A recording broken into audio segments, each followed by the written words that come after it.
Dear participants, the next session is panel discussion, and the topic of the panel discussion is changes, challenges, and transformations in BFSI for the next normal. Now, let me quickly inform you about our moderator and our co-panelists. Our moderator for today's first panel discussion is Mr. Ibrahim Krishan. He is the Global Head of Privacy and Business and Venture Compliance, Qatar National Bank, and his co-panelists are Mr. Asim Mirza. He is the Director of Client Affairs in Qatar Financial Center Authority. Now, we also have Mr. Manoj Ramachandran joining him. He is the Group IT Head, and he is working with Royal Group of LLC. Apart from Manoj, we also have with us Mr. Anshul Srivastav. He is the Chief Information Officer and Chief Digital Officer with a leading insurance company in UAE. Welcome, dear panelists, and Mr. Krishan, you have the stage for the next 40 minutes. Thank you. Good morning, gentlemen. Meanwhile, can we have, you will introduce yourself, probably taking about maybe a minute or two. We'll start with maybe Mr. Manoj or Mr. Asim, who wants to go first.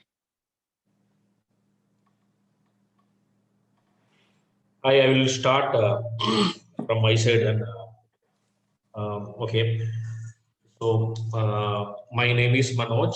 I'm here in UAE last 14 plus years in the fraternity of information technology, and as of now, Royal Group. And I was part of the lot of group companies, and including public limited companies in Saudi market and UAE market. So myself, I'm categorizing. I'm lucky person to be part of a lot of transformation in IT related to automation, related to the cultural changes. And I'm quite happy for these opportunities which is provided by the organizer of Qatar, a hybrid cloud for that event. That's thank you for that. And Bridget, thank you to Bridget, thank you to Shalini. And it's a quite big opportunity to sitting along with the leaders and learning from. Yeah, that's it. Thank you so much, Manoj. Thank you so much.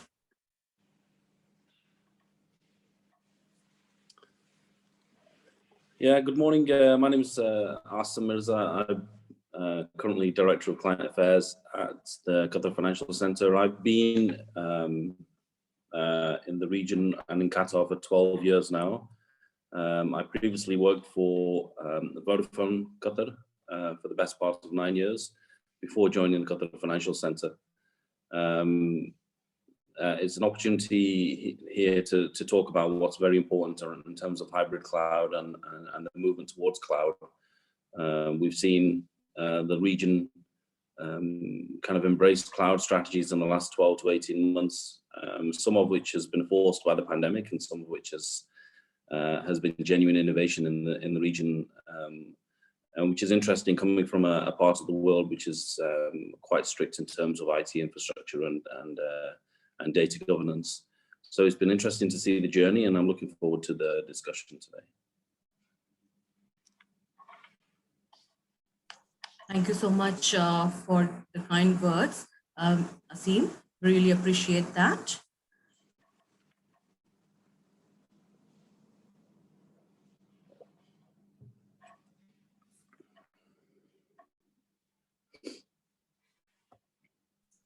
Can we have Bahi on the stage, please?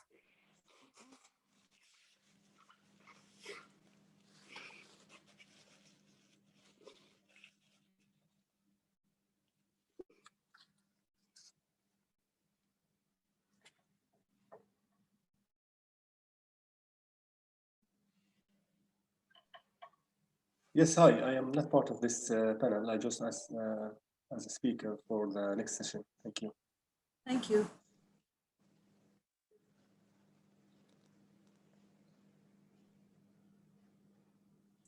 Welcome, Ibrahim. If you can turn on your camera, that would be great.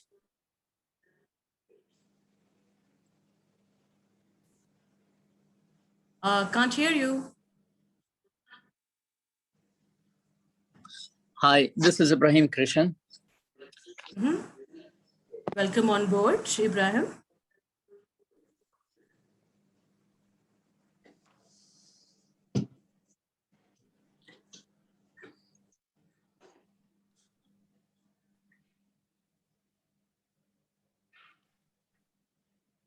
When we will start?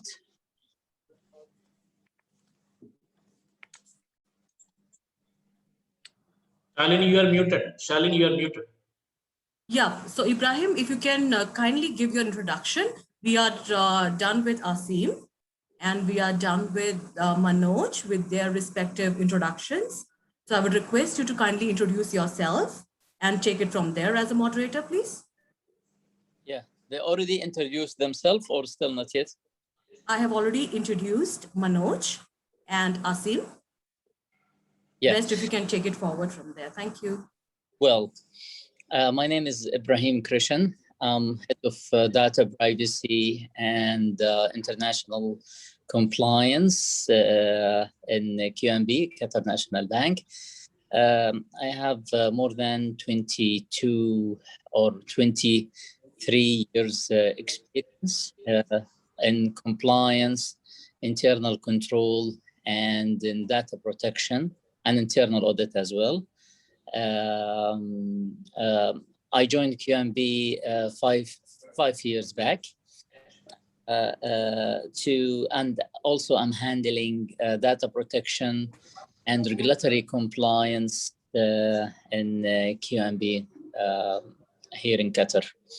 I worked in Middle East, in KSA, Kuwait, and Jordan, and also currently I'm working in Qatar. As a moderator, let me just give some topic. We are discussing about the digital transformation and challenges and changes currently all of financial institution we are facing or issues based on the needs of digital transformation. As an introduction, digital transformation is the integration of digital technology into all areas of the business. It's a result in a more efficient way in how businesses operate, including streamlining procedures and reducing manual tasks, if we can say. Some of maybe the benefits of digital transformation are maybe enhanced data collection. As you know, guys, I'm working under, I'm handling data protection project here in Qatar National Bank, and that's why my explanations will be from data protection perspective. And I have colleagues here in the panelists. They are experts in information security or IT technology. Maybe they can help us or add some added value regarding from their perspective, if we can say. Again, enhanced data collection, it's a successful digital transformation, allows better data collection, which results in optimizing data analysis.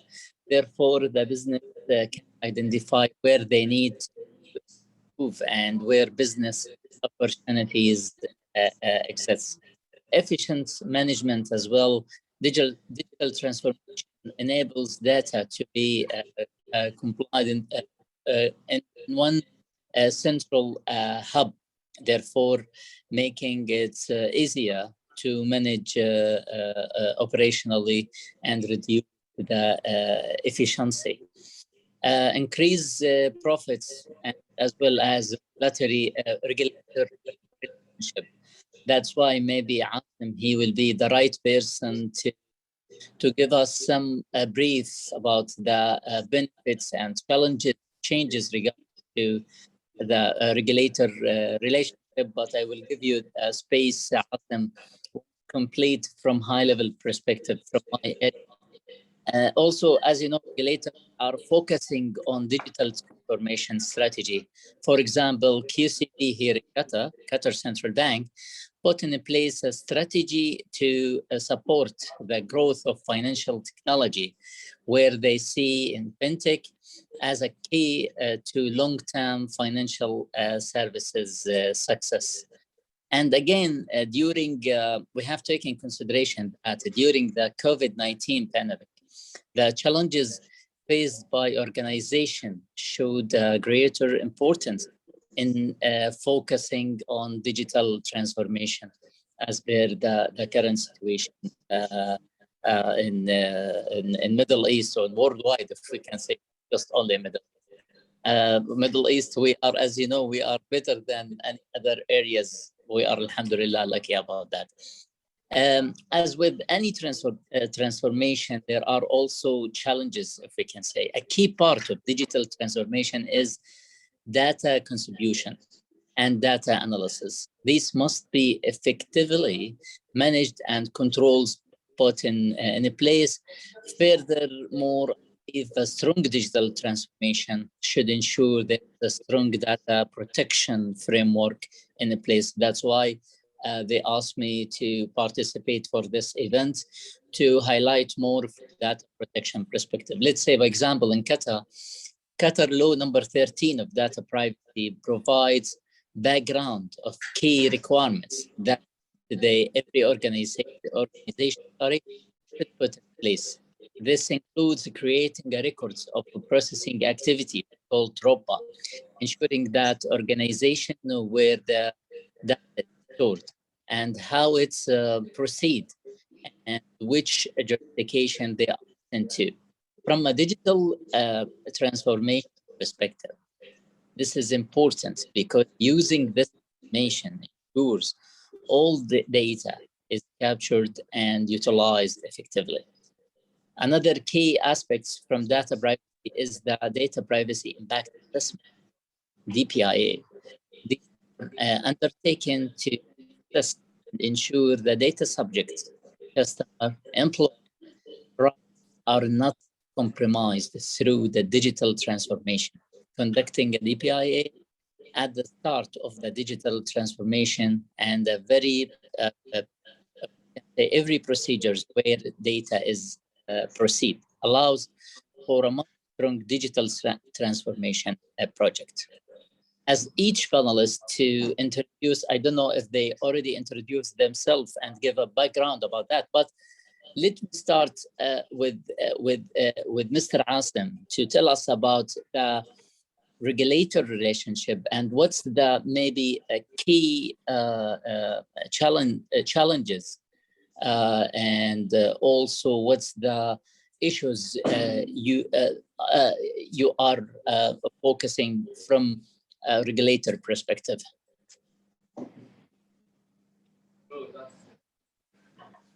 Thanks for the introduction, and Ibrahim, and good to meet you as well.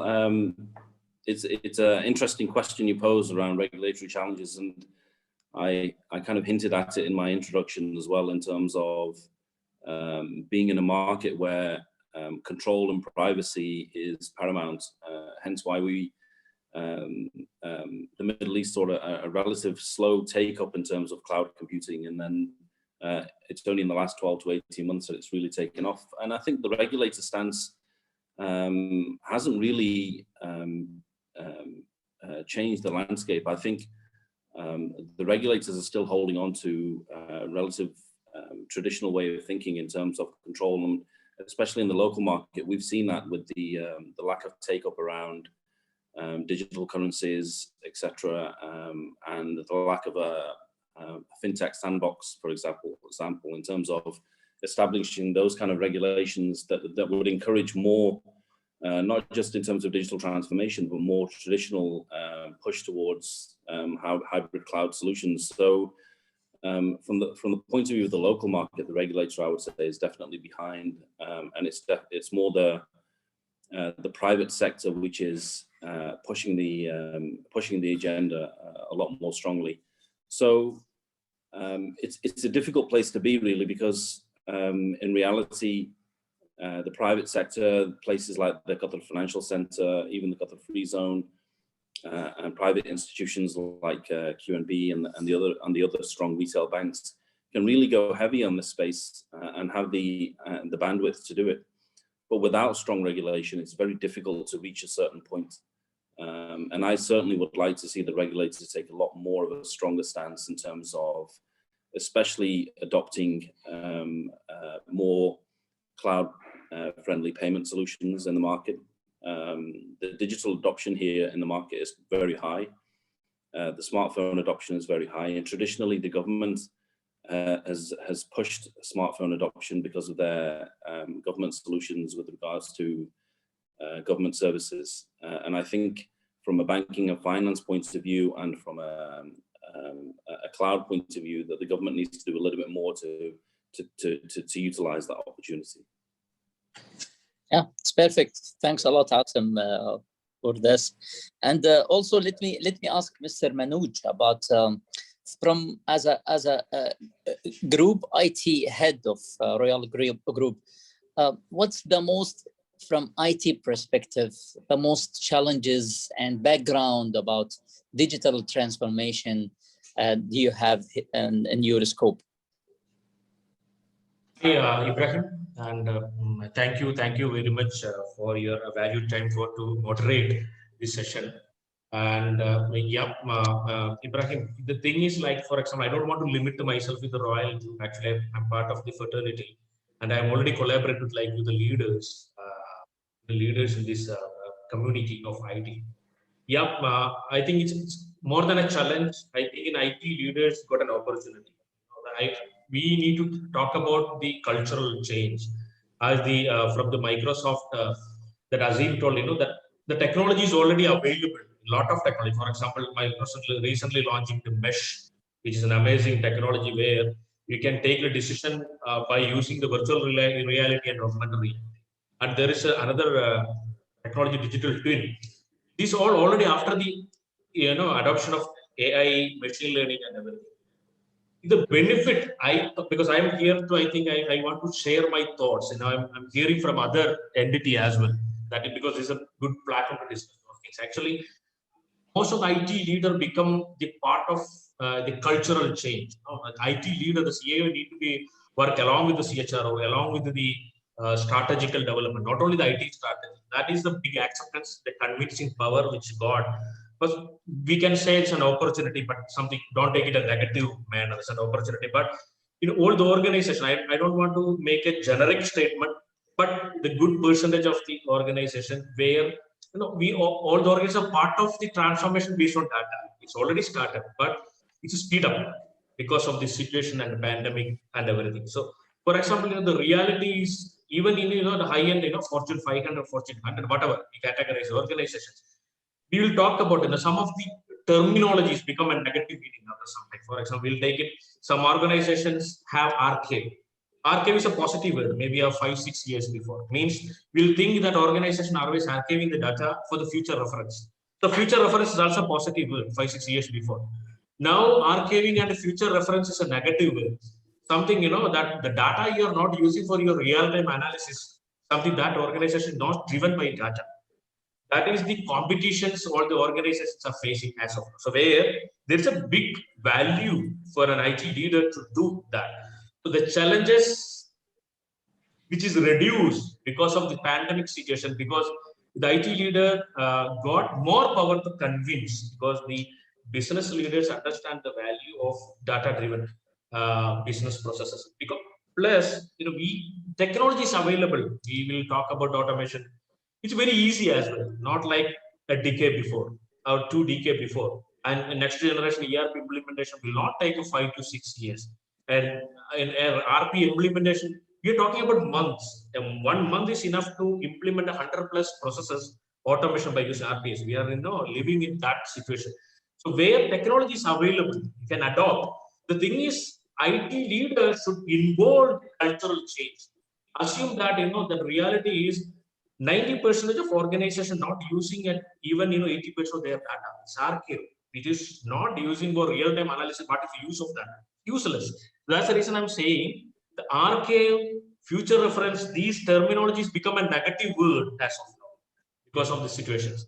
So that is actually the opportunity for IT users. How we will, okay, we can implement the big data analysis. Without big data analysis, you are never able to analyze your data, because even maybe you are in the e-commerce, you are in the retail, you are in the finance sector, whatever, maybe a terabytes of data. If you don't have proper solutions, and if you try to implement those solutions on premises, 100% to be failure, because you are unwantedly wasting your money, your time, or something you're building on premises. It's not able to possible. Otherwise, you need to adopt the supercomputing system, which is also a new technology in the market.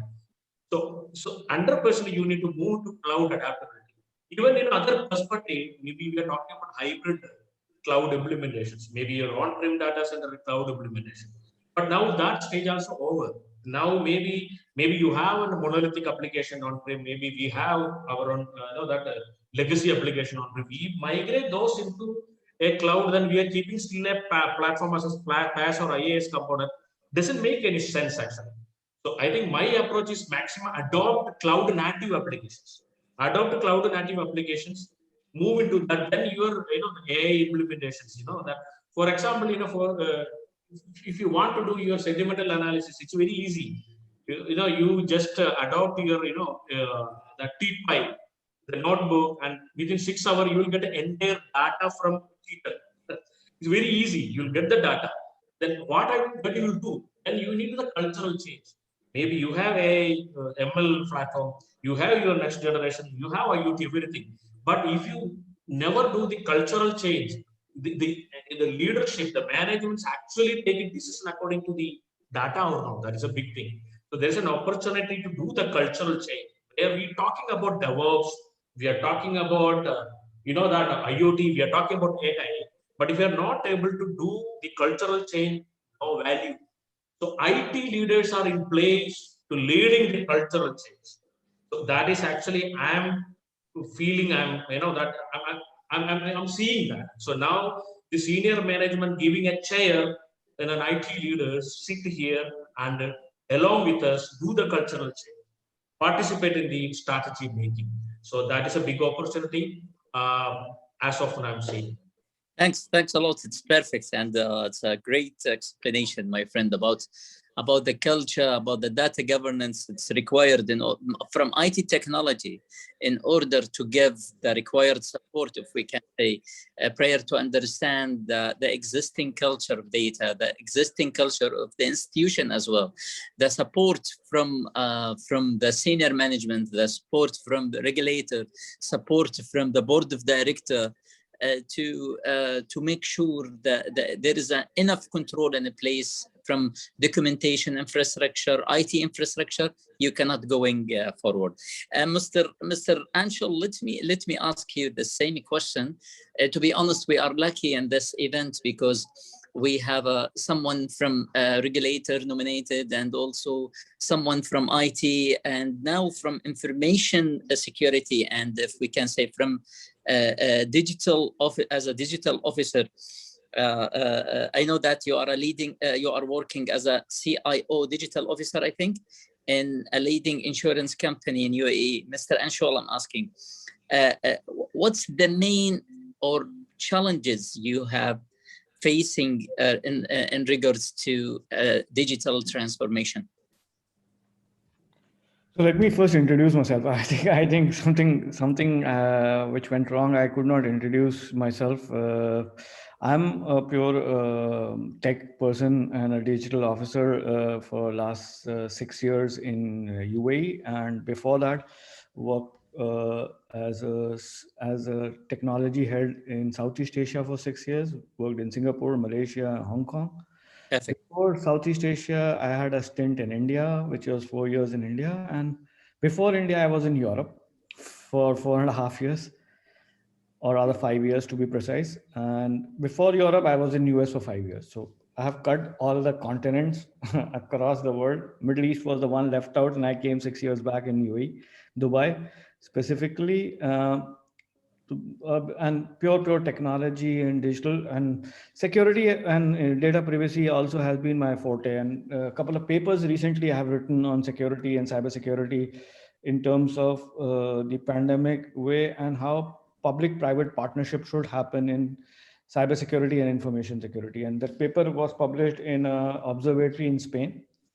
So that's on the security side of it. Now let's get into the challenges of digital transformation.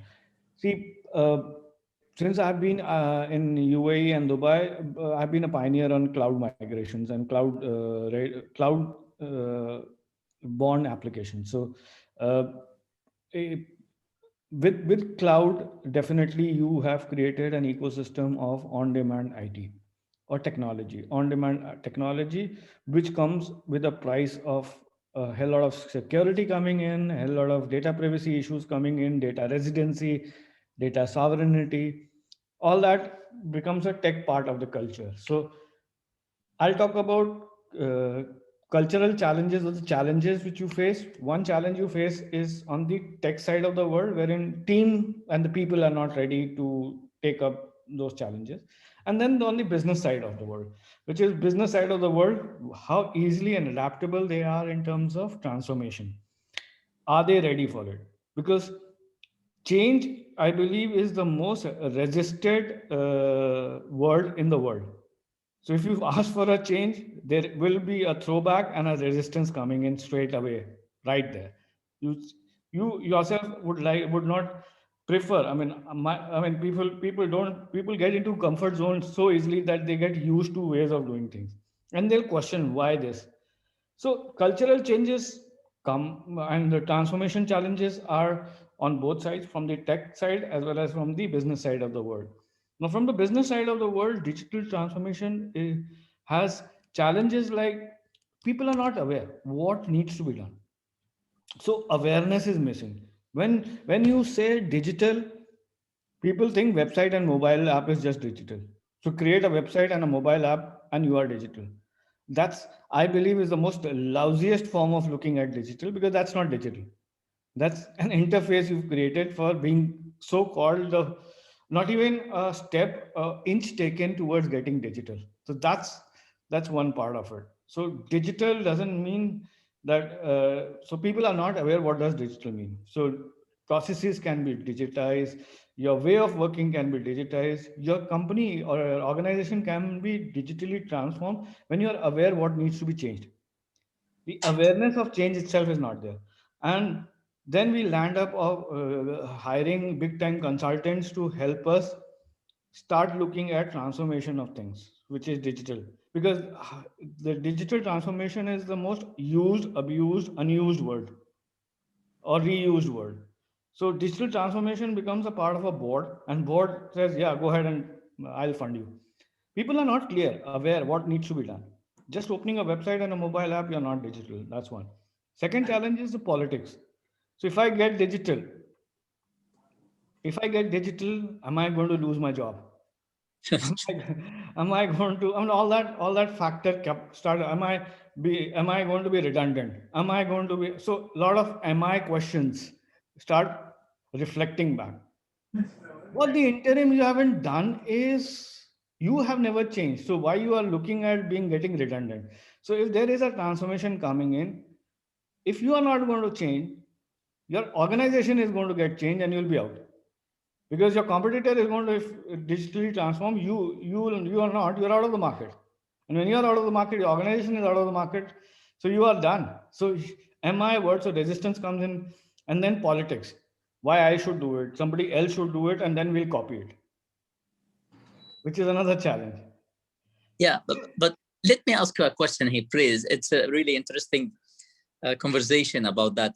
From cybersecurity, because you have experience or you are subject matter experts from cybersecurity perspective, what's the main challenge from cybersecurity or from information security perspective regarding to digital transformation?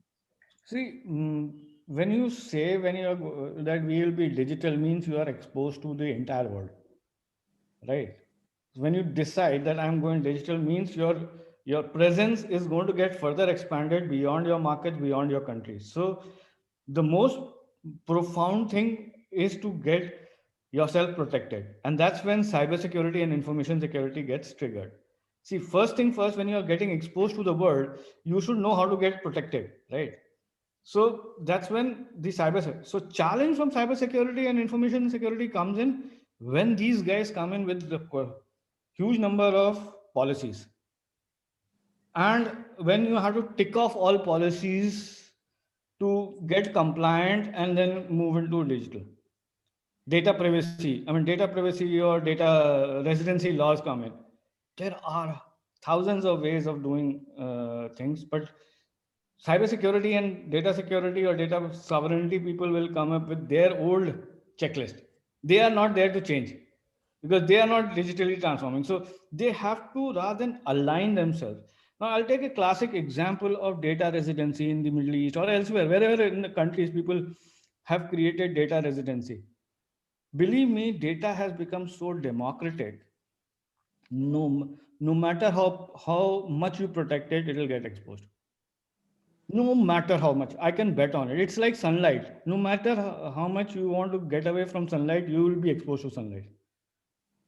I mean, it's a very metaphorical statement, but just to make sure that so cybersecurity and information security should align themselves to that way of doing business. So normally the information security, the CISOs have been away from business and they're not part of the strategic part of the business.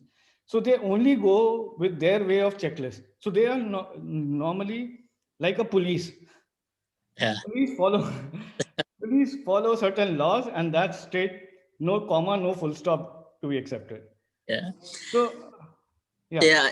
I think time is out right now, and just I wanted to close this event accordingly. Thanks a lot for all panelists we have for really fruitful information they get, and also if anyone have any question, any suggestion, please can you share with us through the formal channel. Thanks a lot, guys, and have a good day. Thank you. Thanks, Ibrahim. Thanks, Asim. Thanks, Manoj. Thank you. Thank you. Thank you. Well, thank you so much, dear panelists, for the wonderful insights. And I'm sure our audience would have grasped the knowledge that you have shared. Again, thank you very much.